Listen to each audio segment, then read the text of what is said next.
how this feels, what it's doing to us, how we feel we can be of service, and what we might need to look at in the shadow, and what we might need to integrate and bring into the light.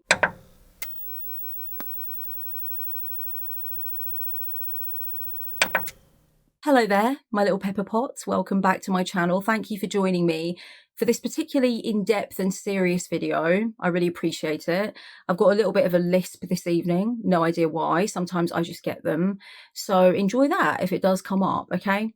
I've been thinking about doing this video all day, and it's actually quite late here in England, but I really couldn't go to bed without putting some thoughts together and getting this out of me.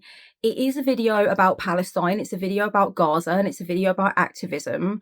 I have done a few videos about Palestine previous to this, my darlings. This is not my first rodeo when it comes to that subject. So I did a video in October, in November, in December of last year, and then I did one in January of this year. I'm going to leave all of that stuff down below for you if you want to get caught up and if you want to see what I'm all about and what my Palestine activism has been about so far. This particular video is designed for Palestine activists and people who really feel they're on the cusp of being more serious Palestine activists. It's really a space for us to be able to get together, share with each other the kinds of difficult feelings that have been happening, how we've been dealing with them, what the techniques have been, if we've got any ideas that we can swap. And I'll share a little bit from my perspective as well on some of the difficulties that have come up. And this is not about kind of like, oh, woe is me, it's really hard being an activist and getting the word out and going to protest and stuff like that. I'm not saying that at all. I wouldn't be anywhere else. I wouldn't be doing anything else. And that's just how I feel about it. But there's absolutely no doubt that there are some things that I think activists go through, especially during something like a very active, terrifying, militarized live stream 24/7 genocide, like what we are engaging with as activists now and learning about now. No doubt there's going to be some issues. There's going to be some issues with your emotions, issues with your nervous system regulation, you know, issues maybe in relationships in your life, issues in relation to switches up in time management and priorities. I want to talk a little bit about some of those things today and just kind of get your opinions and your thoughts, and let's just flow into it and see if we can't help each other out a little bit, because I know that for the majority of you, and it's the same with me, I'm going to be in this for the long haul. You know, I really feel that it's a huge focus of mine. It has been for a really long time. But now it's started to encompass all of these other layers of me and my politics and my beliefs and my outlook that I really feel like it's always going to be kind of in somewhat center stage. You know, I'm definitely not a single issue activist. There's other things that I look into as well, other things I donate to, other things I definitely want to talk about in future videos. But this is a big deal for me. I think about it often. It takes a big chunk of my mental and physical energy every day. And so I really just want to connect with the like-minded, others who feel the same, others who are feeling disgusted, terrified, you know, like they're going crazy, like they're confused, and like they just wish, hope against hope that this would stop.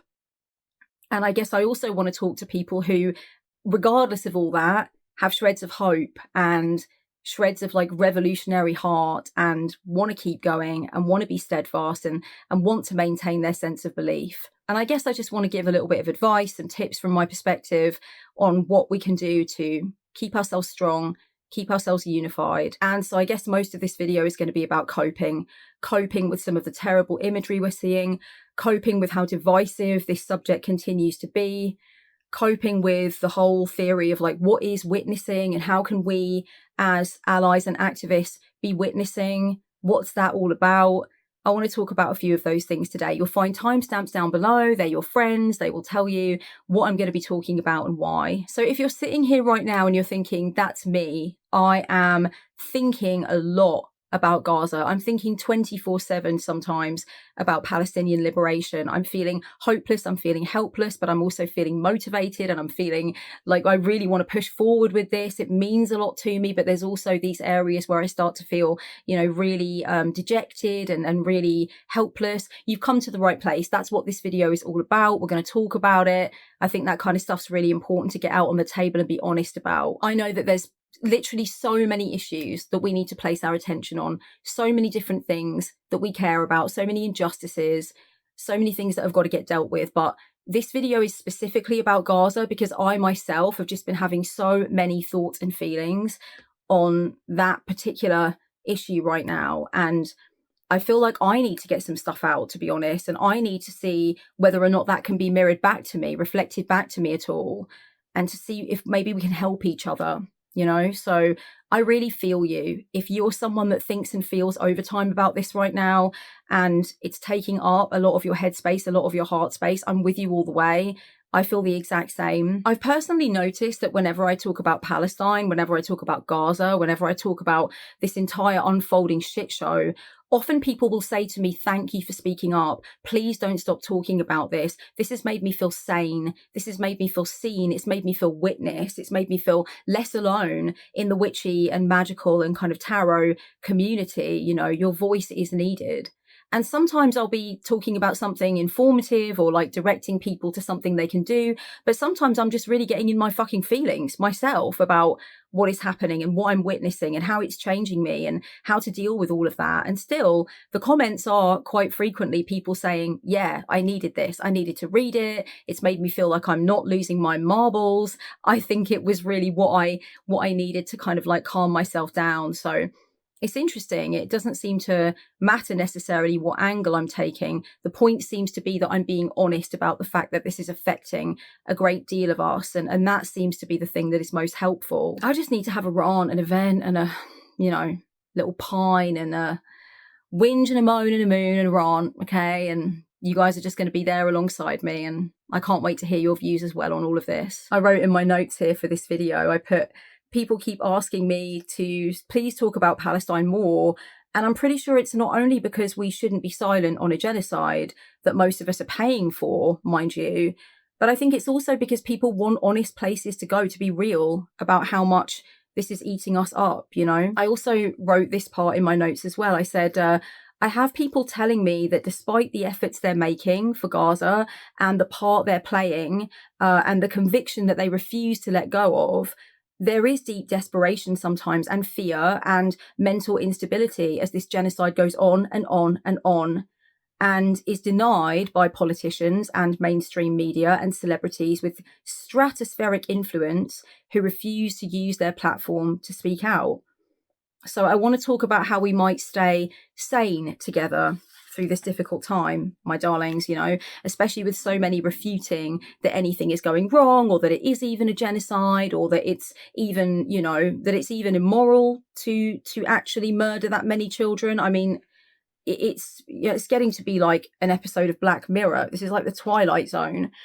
So yeah, I really want to talk about how we're going to stay sane, stay strong, and stay doing what we're doing without repressing our rightful feelings of helplessness and fear and incandescent rage, you know, and without neglecting our responsibility to act. Because, you know, I want to do both. I want to acknowledge the full spectrum of my feelings. I want to be really clear with myself about what is going on. And if I'm having a genocide-related meltdown, and if I am feeling just the absolute unhinged agony of it all, I want to be in that.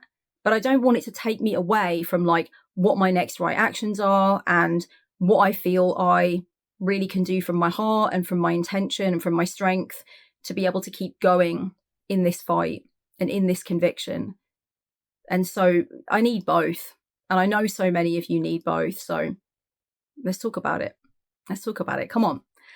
All my gorgeous Gaza peeps get together and let's just have a discussion about how this feels, what it's doing to us, how we feel we can be of service, and what we might need to look at in the shadow, and what we might need to integrate and bring into the light. So just a couple of very quick disclaimers, my darlings, okay? First of all, I'm not going to be showing any imagery of any fatalities or brutality or injuries at all. It's not that I disagree with those images being seen. It's just that I'm not going to be playing any of them in this video. So if you were worried about any of that coming up, if you're not feeling like you can handle that right now, you don't need to worry about that with me. You're just going to be seeing me today. So the other thing I wanted to mention was that there is going to be no tolerance whatsoever in the comments for any pro-genocidal, pro-Zionist, or pro IOF ideas whatsoever. Okay, you had your opportunity to say your piece when I made my first video back in October, and I'm afraid that's the long and short of what you get to have. So you're basically in the wrong place. All right, if you're fixing your fingers right now to say something about how you can justify what is happening, or that we're in the wrong, or anything to do with, you know, Israel's right to defend itself, or asking me if I defend Hamas, like, let me just stop you right there. Okay, you're just literally going to be blocked. Your comment will be deleted and you will be blocked, because that's not what this is about. This is a space holding video. This is a video where people might want to get their journals out and do some in-depth exploration of some of the things that I'm bringing up. And this is something where I want people playing nice in the comments. So I probably will try and censor certain words. So if you do comment something and it's absolutely innocent and it ended up getting censored, don't worry, I will go through and review. But I just want to get rid of any of that shitty energy that we don't need right now while we're trying to come together in service to each other. This video is for people who vibe with what I'm saying about Gaza and about Palestine. It's not for people who want to come here, pick a fight and try and argue that Palestinians don't have a right to life or, you know, access to human rights. They don't deserve those things. Like, it's just going to be not worth seeing in the comments. Nobody wants to see it, you know. Just don't let the door hit you where the good Lord split you. All right, this isn't about you today. Obviously, disagreement with what I'm saying and with some of the things that I'm suggesting that you could do as techniques is absolutely fine. But disagreement with the Palestinian people's right to life and dignity, no, it's a trash take, and you will definitely be taken care of as such. Obviously, also, I don't think I need to say this, but there will be no anti-Arab, Islamophobic or anti-Semitic shit that will be left in my comments section. So, and if you see any and I haven't seen it, please alert it to me. The first thing I think I want to talk about is just all of the horrific images, all of the footage, all of the photos, all of the information, even just some of the information about the number of deaths and some of the things that people have witnessed and experienced happening. All of that is incredibly overwhelming at times. All of it can really throw you into an existential nightmare of like, if this can happen, anything can happen. And what is the point? And what are we even doing? And why are people like this? And why is this allowed to go on? You know, the big questions. I wrote in my notes, obviously, I'm not saying that we haven't seen a lot of difficult images and videos of past and present horrors of war and genocide, etc. over the years. But I think it's obvious that there's never been a time in modern history when such a gargantuan amount of high-definition, real-time, live-stream footage and close-up detailed photographs have been so disturbingly available to us. This really brings a whole new meaning to the phrase, I can't unsee what I've seen. And that is something I have definitely said a few times. I don't go looking for these clips or these images. I just basically follow a shit load of journalists, you know, Palestinians in the diaspora, all kinds of different people that have cameras, that know people that have cameras. I follow all kinds of different organizations.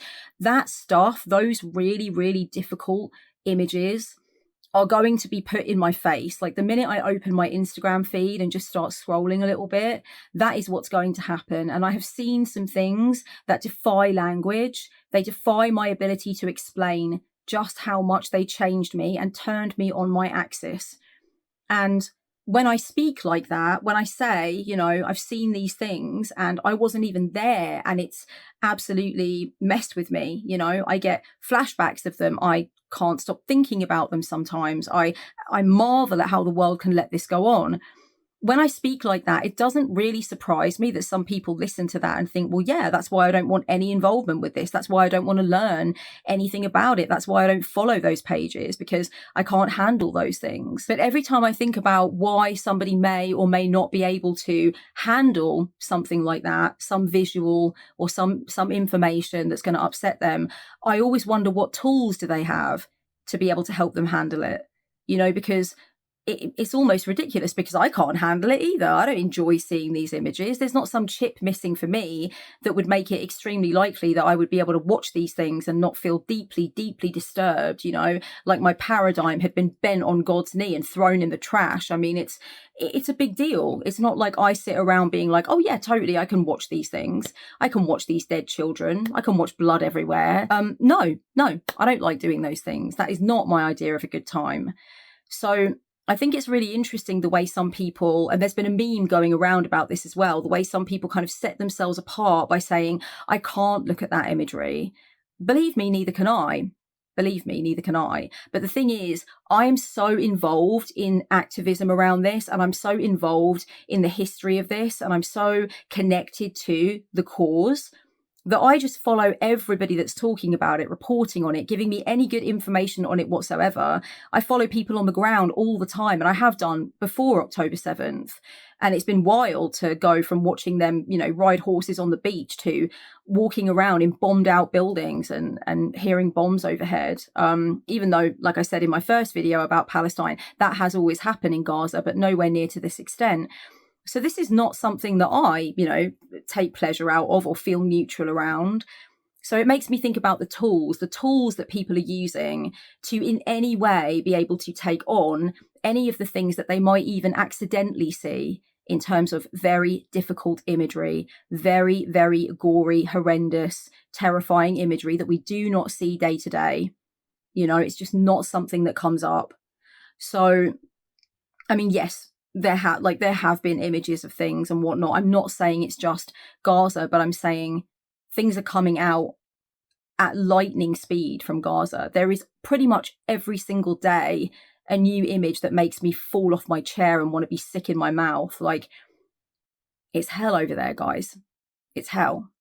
It's just so much death, so much destruction, so much torture, so much unnecessary, unjust, savage brutality.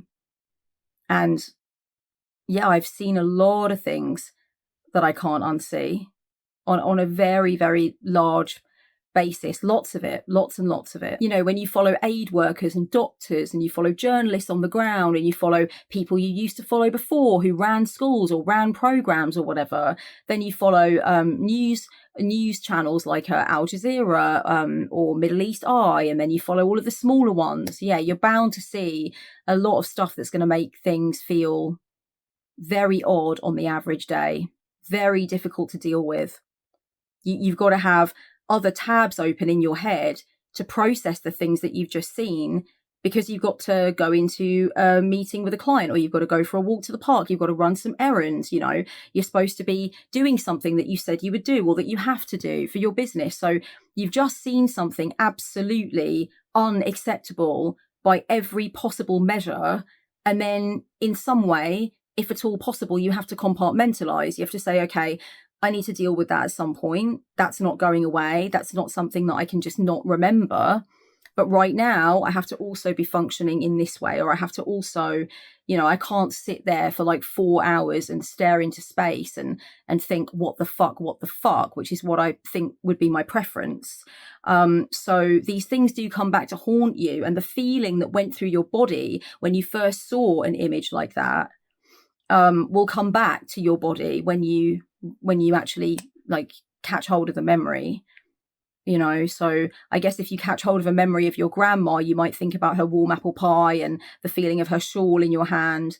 If you catch a memory of what you just saw from Gaza earlier on online, you're going to catch a memory of your entire nervous system going into overdrive, the feeling that everything is helpless, hopeless, hellish and despicable, the feeling that any faith or any God or any goodness that you hung onto must now be gone.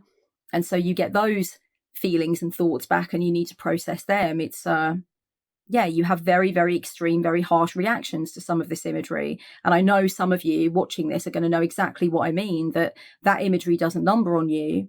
And it's very hard to avoid seeing, and then it's extremely hard to unsee, of course. It is absolutely right and correct that these images should be in the world. They are the truth, you know, but they are gut-wrenching.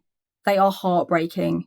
They shift your whole paradigm so far away from what you thought was the center of anything. Time after time, there doesn't seem to be an opportunity to get used to these things. And I don't want to get used to them. I don't want to numb out. I don't want to be desensitized. But the sheer amount of imagery that I've seen now, and the sheer amount of terrifying information that's been relayed to me from reliable journalistic sources is just, it changes you. It changes your mood. It changes perhaps the way you interact with people. It changes the value that you place on things like your creative projects or your spiritual life, or even conversations with your friends about things that seem quite prosaic and quite mundane. Maybe if you've had access to those kinds of images or information, anything else will seem very small, very unimportant.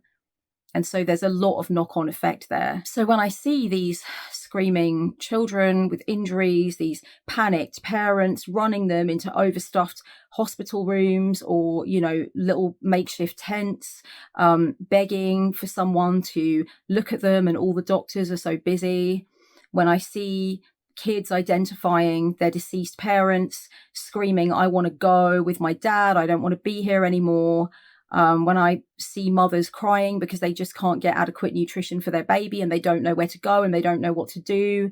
When I see all of these kinds of things, when I see things I really honestly never suspected I'd see on my bingo card in my natural life, just things that are so heinous and so beyond redemption to have to look at, I think that there's something in me that's altering. And I just want to stress, it's not that I don't know that insanely bad things happen. I'm a history buff. I've seen a lot of things. I've read a lot of things, but there's something with which there is this, the level of it, the amount of it, the short time in which it's happened, the fact that we can list on our hands the main political players that could make it stop that haven't done so. The fact that we can list on our hands people in the public sphere that we used to admire who don't even want to so much as mention it or have declared themselves to be pro-Israel. All of these things combined together make you feel kind of crazy. The first thing that I do when I come across images like that is I look at them. I don't turn away. I look at them. And then when I've finished watching what I'm looking at, I do not go back and rewatch. And if I see that clip coming up again on my feed, I do go past it. I do not want to rewatch. I don't want to get into any kind of situation where I would remember that very distinctly, right down to the fine detail. And I don't want to get into any situation where I'm obsessive, because of course we can obsess over imagery like that as a way to try to understand, as a way to try to get some catharsis out of us. But I don't necessarily think for me it's the best way. But yes, I do look at the imagery. Yes, I do feel that I don't know what I would feel if I got the chance to always turn away when other people, just like me, just like you, are living that shit right now. So for me, that wouldn't necessarily be how I would play it. I don't think I'm emotionally disconnecting the fact that I don't want to watch certain things on repeat, or I don't want to go looking for certain things and certain images. It's not emotional disconnection. For me, it's more about the difference between witnessing and obsessing. So for me, witnessing what is going on in any regard is active. Being a witness to something means that I'm going to be involved in some way. So the information that I'm gleaning and the things that I need to understand about what the situation is like is very much linked to what my next right actions are, how I will be in service then after that. What have I picked up that will help me to understand what needs to happen next and what my role is, And of course, there is a fuel from seeing these incredibly unjustified, incredibly terrifying mass murders. There's a fuel from it in terms of I want to do something. I feel moved, very, very moved to be involved in whatever it is I need to be involved in. So there is that. But I think when it turns into staring at things, rewatching things, going in search of things, steeping myself into the morbidity of watching these things occur to people, I think that's where it's become passive and that's where it's become fixated. And I want to talk a little bit later about why, one big reason that I've established why some people may become fixated and they may look for actually more and more and more of this sort of confirmation that the worst is happening. And I've got no moral judgment on that, but I do think it might not necessarily be the most healthy thing. But for me, yeah, I don't look away, but I definitely don't go looking. There are certain profiles that I follow and people that I support and people that I've sent money to and doctors in Gaza. I purposefully do not go to their pages because I know that a lot of what I'm going to see is going to be it's going to be incredibly paradigm bending at a time where I might not necessarily need that. So for me, it's like if it's presented to me on my feed, I'm not looking away. That's almost on principle for me. And it might be different for you, and that's fine. But I want to talk a little bit more in this video about why it's important.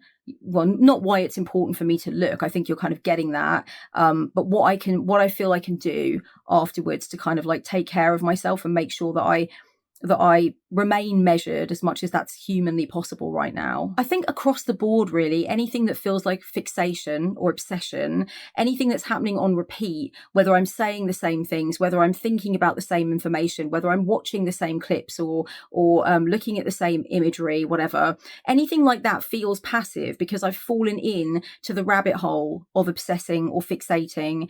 And it's understandable, right? When you really care about something, when you're really fucking passionate about something and you want to see change, it can be understandable for things to become obsessive. But I've noticed that I don't really get moving when that happens.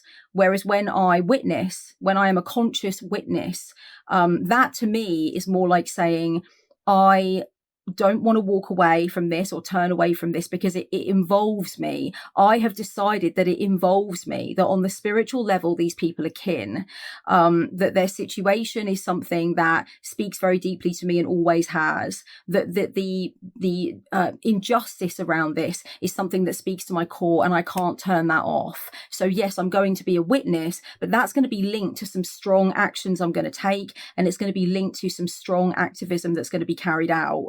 So for me, that's the difference, I don't want to go into feeling that I have to delve into that world so completely that I can never shut off. And I want to talk about shutting off a little bit later in the video too, because I know that for a lot of you that are really feeling sick about Gaza right now, and it's just absolutely eating your mind. And I totally understand that at this moment. I really do.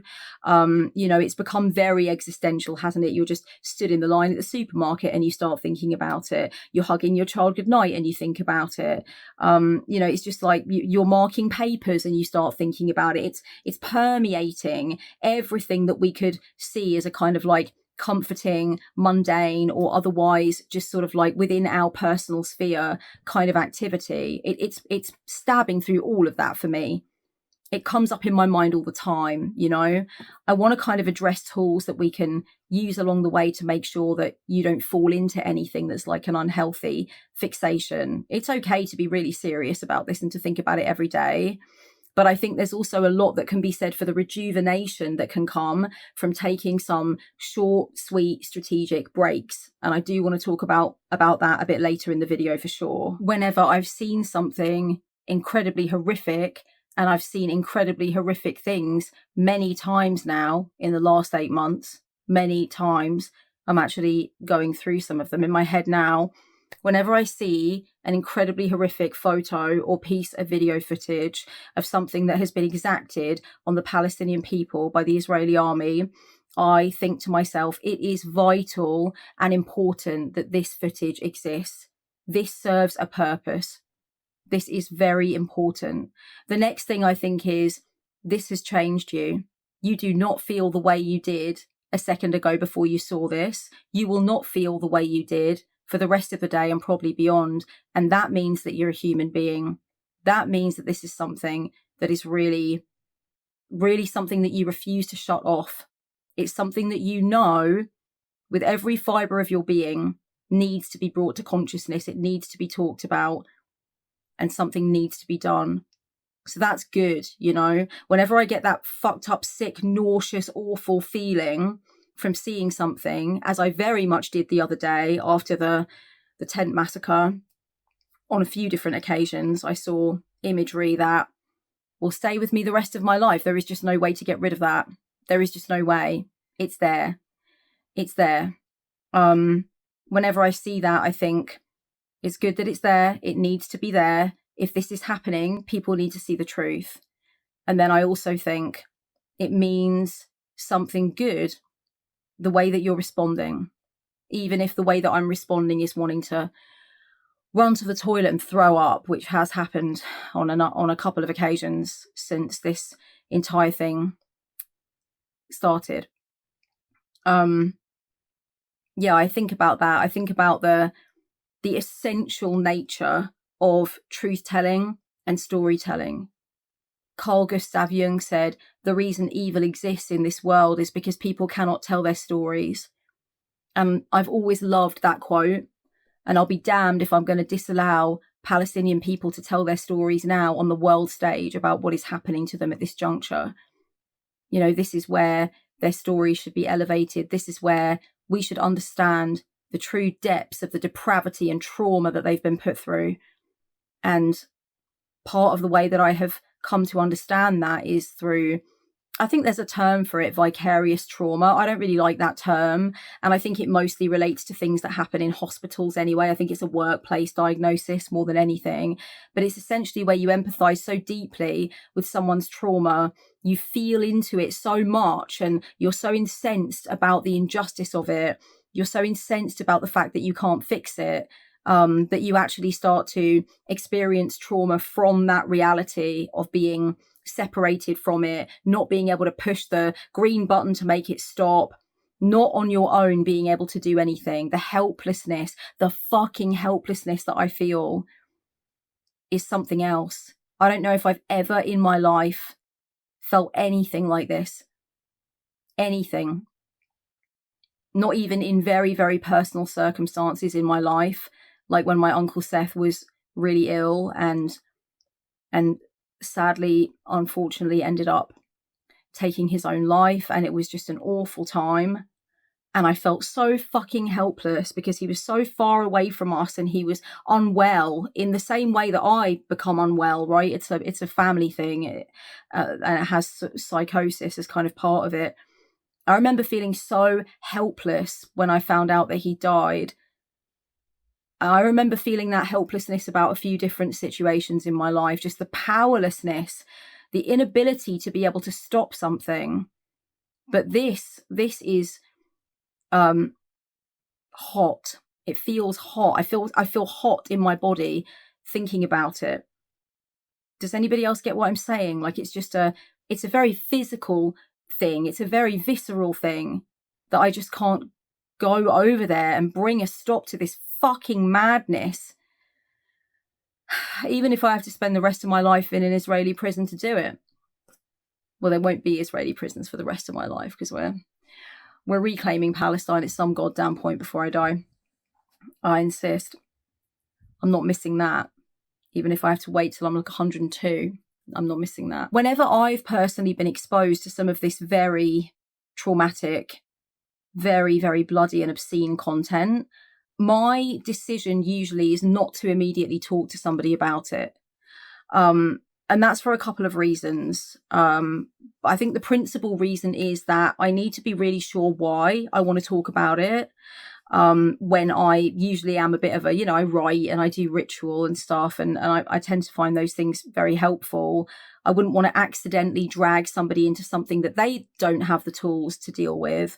But last weekend I was with 3 of my closest friends and we are all very pro-Palestinian. We have been protesting together for months now, and been involved in all these different things. And I left the group. We had been having this plan that we were going to hang out, just the 4 of us together on the weekend, not do anything but just hang out, have a nice time, have a dance and just, reconnect with each other, because it's all been very much of a whirlwind. And as it should be, it's been really focused on Palestine. So I had these couple of days with my really good friends, and I went up to the loo and then I went into the bedroom and picked up my phone.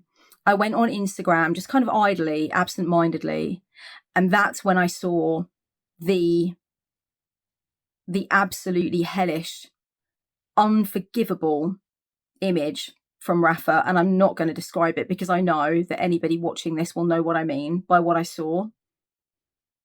And I came downstairs very changed. I decided not to speak to them about it, even though they themselves have been grappling for months with all of these images and with the feeling of helplessness and with the feeling of wanting to push forward and keep going and never give up, but also feeling just this desperation and hopelessness that we ourselves cannot single-handedly change this. And I know that's not the point. Okay? But it's just when you're so fucking frustrated, you just want to turn into Iron Man and just go like, fucking do something. So yeah, I didn't mention it to them. Later on, actually, one of them asked me if I was tired. They said, love, you seem a bit tired. Are you okay? And at that point, I said to them, I happen to have gone upstairs and seen something's going on tonight, and I'm very, very, very upset. Again, I didn't talk to them about it. I didn't give them a description of it. I know they're all going to see it soon enough themselves, because they're all like pro-Palestinian activists, and they're going to go on their phones in the morning and they're going to get caught up with everything. But my decision was to internally process that. And then I did a little bit of journaling on the train home. And I knew as soon as I get home, as soon as I'm on my own, I'm going to my altar and I'm figuring out, what is going on inside me there. I'm just going to try and soothe myself, center myself, and again, decide I am a witness. So what is the next right action? What is the next thing I do? So I don't know if anybody does that. I don't know if when you see these kinds of images and you're taking on this kind of information and it's endless and it's a barrage and it's making you so angry, maybe you do feel you immediately want to go and talk to somebody. But I don't always find that to be the best thing, the most useful thing. And I'm not always sure if the other person is in a ready mood to be able to deal with it or know what to say. So I do tend to end up working things out on my own a bit more when it comes to that. But I guess I'm just saying all of this to say, my loves, that it has been a very extreme 8 months now of witnessing imagery, the likes of which nobody should ever go through, and the likes of which people would wish they would never see. And I guess I'm just sitting here in this really personal way. I know this isn't very instructional per se, but I guess I'm sitting here in this super personal way saying it's come thick and fast. It's changed me. It involves me. It always did involve me, in the sense that this is something that will not stand for me. This will not stand, and I will not stop fighting. But it's, I have to admit that the shape of me is altered from this. Just knowing that I can't reach anyone, I can't feed anyone, I can't see if anyone's all right. I don't know if the rest of my friends' family are all right. I don't know.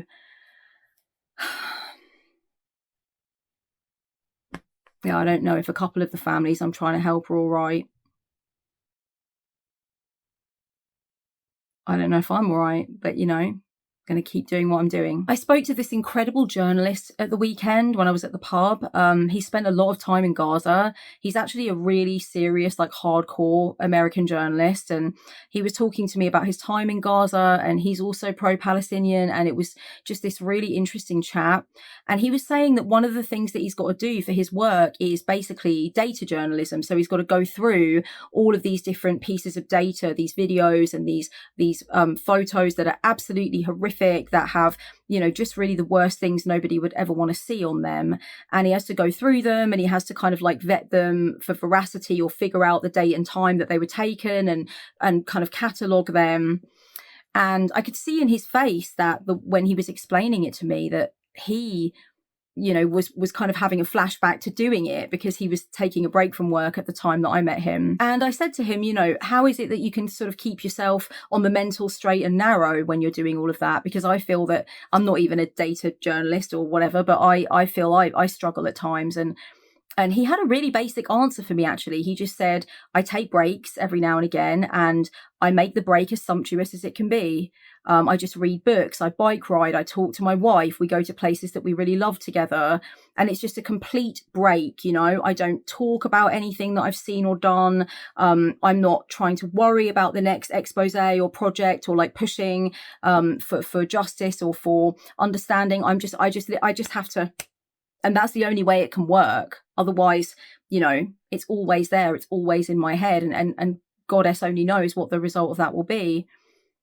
And I thought, wow, that's pretty much the way I guess I would handle it if I had to sit in a room and look at those things every day, and assess them every day. And,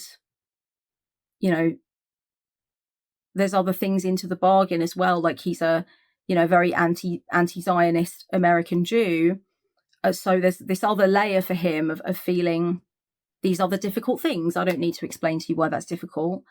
Although get at me down below if you need me to explain to you why that's difficult for him. But it was just really interesting. I thought to myself, you know what? The people that do that for a living, that do it for a profession, that are taking on much more access to these traumal images, are not really doing that much any different to what I guess I'd advise myself or a client to do. You know, you've got to come away for a while and then you've got to go back to it. It's not a betrayal of what it is that you know is right in your soul as an activist or a journalist or whatever, to be able to take some necessary breaks. That fuels the work, you know, rather than pulling back on it, it actually fuels it. Rather than weakening it, it actually strengthens it for you. So you can go back in and really know you're rejuvenated, you're ready to do that job, which is so vitally important. I know that for a lot of you that are invested in Gaza and you're worried about it every day and you're engaging in activism frequently, etc., for a lot of you there is going to be this feeling that if you come across difficult imagery, if you have a really difficult day with it, if you are feeling, you know, very haunted or very scared or very confused or very existentially in a pit, you're not going to feel like you're allowed to do anything to take care of yourself in that moment. It might even feel like a straight up betrayal of the people that we're trying to advocate for and we're trying to help, that we're trying to be alongside them in their fight for freedom and dignity and life. But to me, I have, with every single thing I've ever been an activist for, I have pretty much always felt, I think, for as long as I can remember anyway, that my self-care is part of the way that I get longevity. It's part of the way that I continue on, you know. So I would say if you are exposed to some really difficult material, if you see something really difficult, if you're just having a day where you literally cannot handle the fact that this is going on and we cannot fucking just stop it right now, you know, I understand that feeling. I really do. I've understood that feeling for actually a very long time, but absolutely no more have I understood it than I've understood it in the last 8 months. Whenever that's happening, grab your self-care tools, grab your spiritual tools, do some chanting, do some journaling, do some ritual, call out to your gods, ask them to supervise you, ask them to be at your shoulder. Go back to those spiritual texts or those whatever texts that you know give you a sense of sturdiness in your foundation. Make sure you're hydrated. Take a nap if you possibly can. You know, do something for yourself that is going to bring you back to some sense that you are getting at least some baseline level of comfort. I know it's really difficult. Believe me, I've spoken to quite a few people in the last several months who have told me that they're finding it difficult to eat. They're finding it difficult to get food down, knowing that there is this situation going on into which their tax money is going, where people are being forcibly starved. It's a forced famine over there. And that they don't have medical supplies and etc. And so I know it's that feeling. And I talked about this a little bit in my activism video, which I will leave for you down below. Please give it a watch if you are at all inclined, because it didn't really do very good numbers wise, but I think it's a really good video that has a lot of information in it about my perspective on activism. I mentioned in that video that you have to rejuvenate yourself in order to be able to go on with the fight, in order to be able to feel like you have topped yourself up and you're ready to go again. And for me, of course, I do experience guilt around that sometimes, because I'm human and I'm thinking constantly about what these people don't have that I have. And so it's difficult. But at the same time, I do try to witness that that is part of the thing that keeps me coming to the work, just those simple self-care acts. But here's the other thing that you can do alongside it, okay? If you've seen something or learned something and it's changed you or it's stressed you out, it's done something to your nervous system, and as an activist, you're very upset about what you're learning is taking place at a particular time, also decide how that's going to urge you to act, you know? Because to me, at the moment in the conversation around activism, there's a lot of talk about witnessing. There is a great deal of talk about witnessing. And to me, witnessing has got a little bit to do with looking at things, staying informed, making sure that you are exposing yourself to the information about the horrors. But that's really the baseline level. Witnessing is about the plan of action. It's about doing. And so I want to talk a little bit about witnessing now, because to me, I have an idea or a bunch of ideas on witnessing. And certainly they're not unique to me. I know a lot of people have been talking recently about making sure that we don't just get caught up in this idea that what we need to do is witness. And in other words, what that means is we need to look at it. We need to make sure we're looking at it and we're not looking away. We're looking at these videos. We're listening to these interviews. We're understanding what's going on the ground in Rafah. Yes, of course, absolutely all of that. But what is it going to drive us to do? That's really what witnessing is about, because I think witnessing is about being part of something. It's about being called to speak in some way about what you know. You know, if you're called as a witness in a court of law, what are you doing? You're not just sitting there on the sidelines in the court of law. I don't know why I brought this analogy up, but yeah, you're on the stand, you're a witness, you know, you're going to have to ask questions, you're going to have to answer questions, you're going to have to fight your case.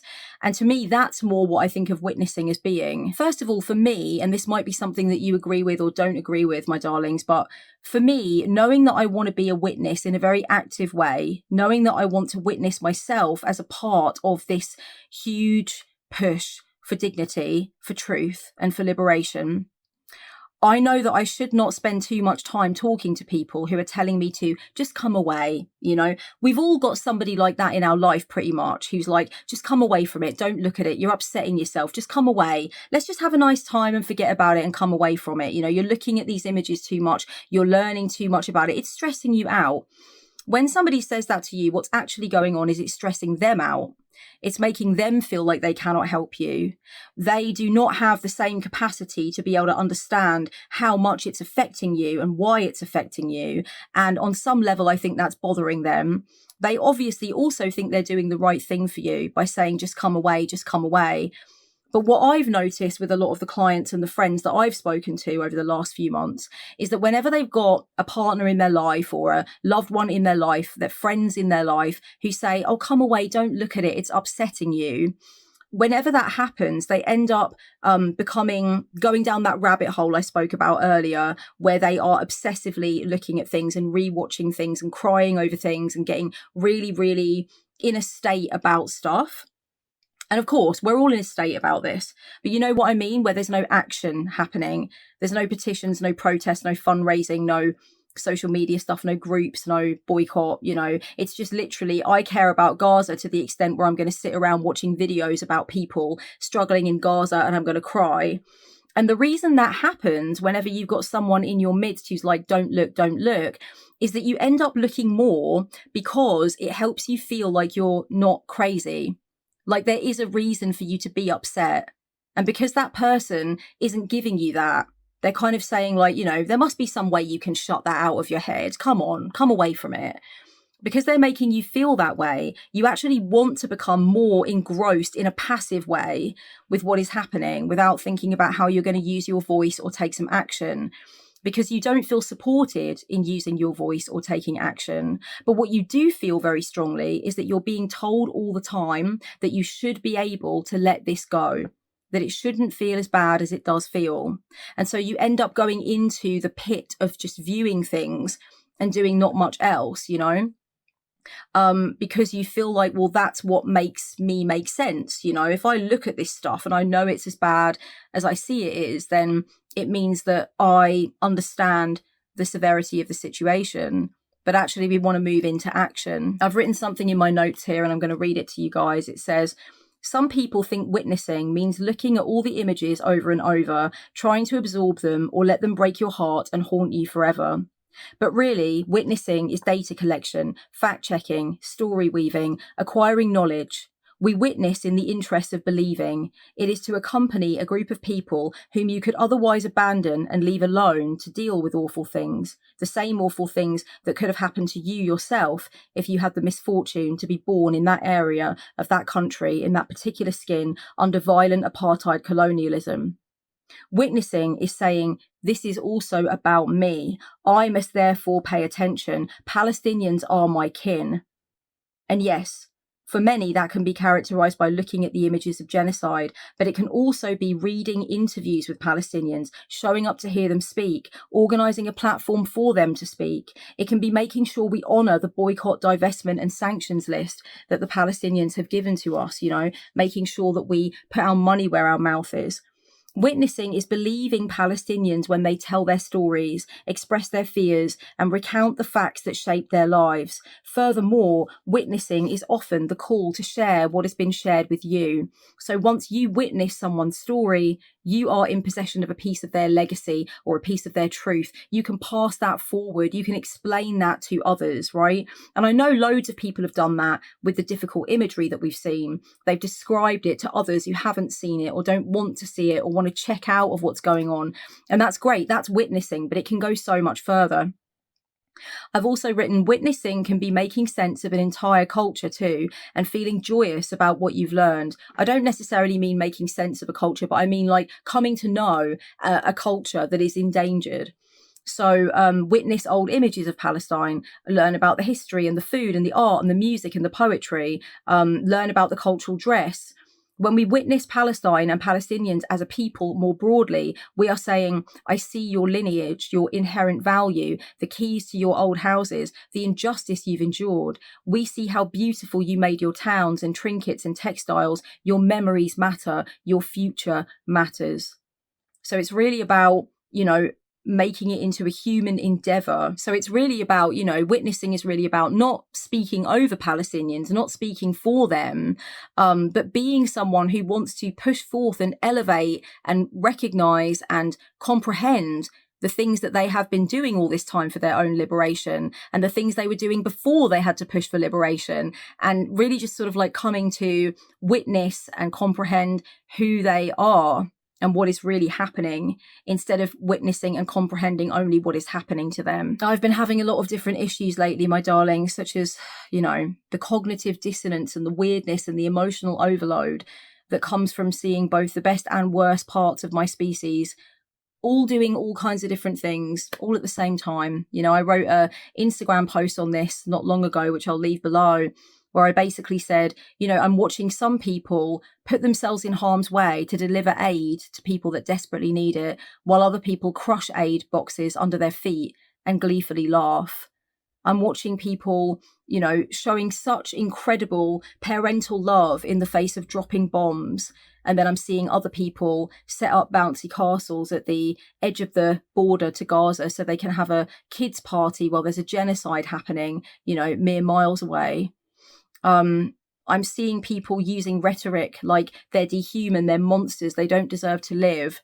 I'm seeing people putting their lives and their reputations and their jobs and their partnerships and everything on the line to do the right thing. I'm seeing students risk their degrees to go into the encampments and to fight for Palestine. I'm seeing all of this stuff that is what I consider to be the highest behaviour of my species. And then I'm seeing the encampments being torn apart by bully boy pigs that are just going way too far, with this on an insane power trip. And it's really reminding me of some stuff I read in the history books.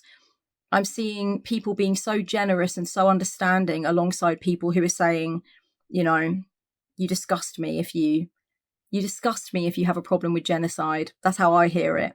That's what it sounds like to me. I've been thinking about justice a lot. I've been agonizing over justice a lot. I've been agonizing over, feeling so existential about everything lately. I've been agonizing over the moral ambiguity I'm seeing in certain things. It's all a lot. I'd love to know what's going on for you, what it feels like for you, and what the struggles have been. And maybe you've also lost people in your life, maybe there's lots of risks you've taken. I had somebody in my comments yesterday suggesting that it's only the fact that I'm so privileged and I don't need to worry about losing my income that allows me to be able to be so vocal about Palestine. That couldn't be more fucking wrong. That is an absurd thing to say. I'm self-employed. I don't have a rich husband bankrolling me. I don't do anything else for money. This is it. This thing that I've built, the readings, the videos, the Patreon so I can pay the person that works with me. That's my full-time job. I worked fucking hard to get this job off the ground. It took me a long time and a lot of work to make it full-time.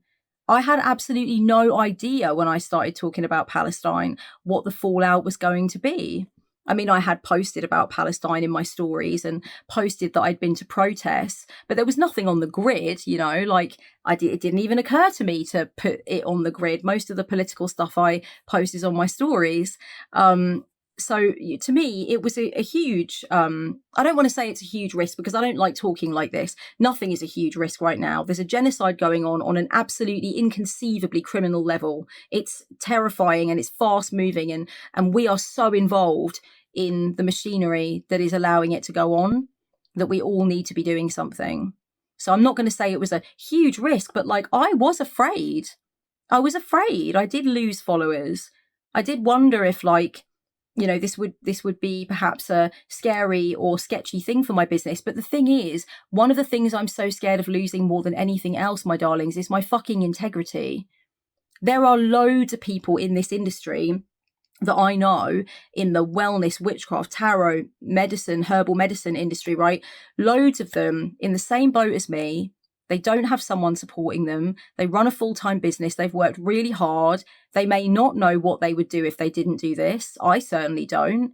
I'd have to go back to an office, and my L4 injury in the bottom of my spine hates that shit. I need to be doing this, really, because I can move around and I can, you know, lie down on the couch to do a reading, or sit up on the bed, or however my back is feeling. So for various different reasons, I cannot afford to lose what I've created. It was not easy for me. That's such a strange thing to say. It's only your privilege that allows you to care, when, let's face it, the majority of people with privilege and excess wealth do not care about Palestine. I wish they did. If they did, the genocide would have stopped by now. So there's a lot of different sort of misunderstandings going on about, you know, I've been misunderstood a million times, with people thinking that I only speak about Palestine to make myself look good. I speak about Palestine because I've given a fuck about Palestine since I first found out where Palestine was. I was taught my pro-Palestinian education at the same time that I was taught about the Irish Troubles. And believe me, it was young. You know, I speak about Palestine not only because what's happening is wrong, but because it really, really, really deeply fucking matters to me. You know, and this idea that somebody said to me yesterday, not the same person, but someone different, was basically trying to insinuate that I only post things about Palestine, or my feelings on Palestine, for cynical reasons. If you think about when my brother died, right, and I was posting about my brother, and I was posting pictures of my brother, and I still do, every single anniversary of his death and every single birthday, I will post about my brother always. I think of him all the time, but those are the times I would publicly post. That would be like someone coming to me and saying, oh, you only post about your brother to get sympathy. You only post about your brother to look a certain way. You should stop doing that. It really fucking matters to me. It really, really hurts me. It changed who I am as a person to lose him.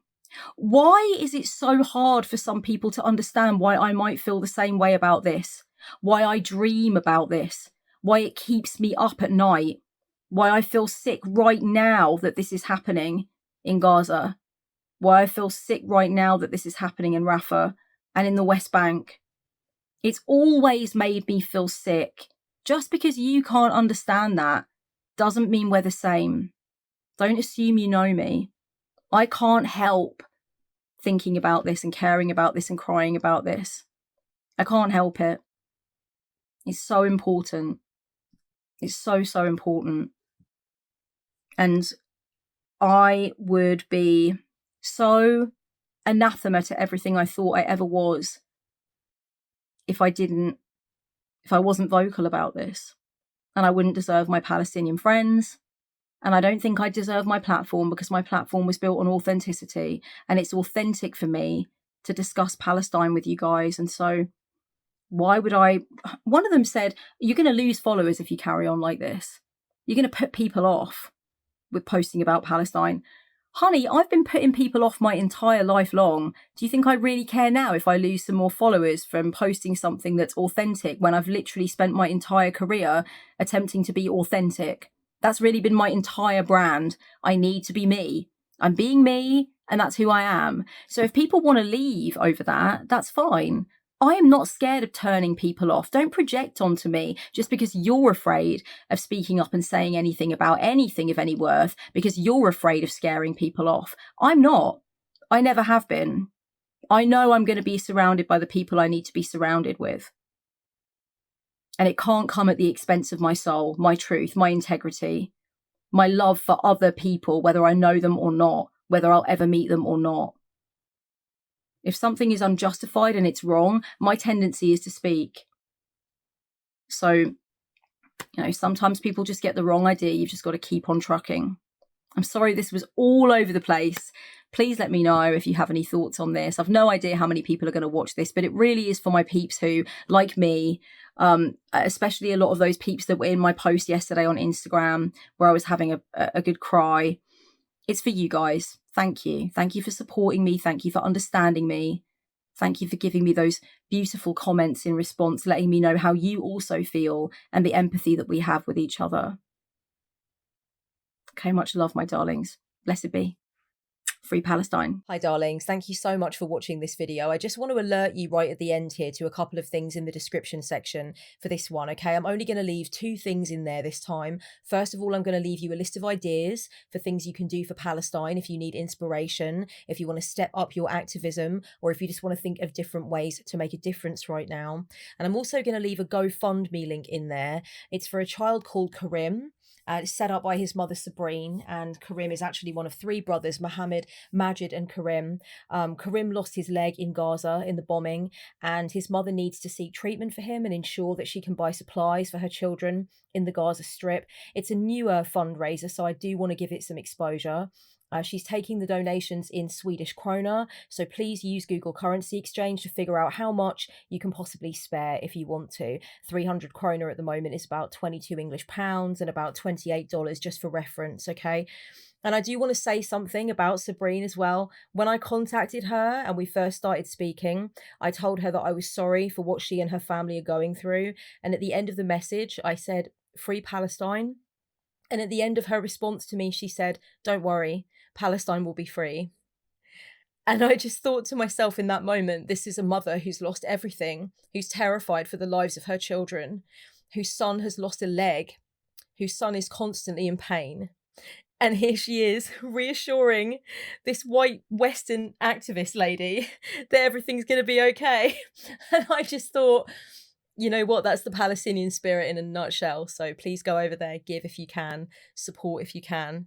Thank you so much for watching. I really appreciate it. Much love.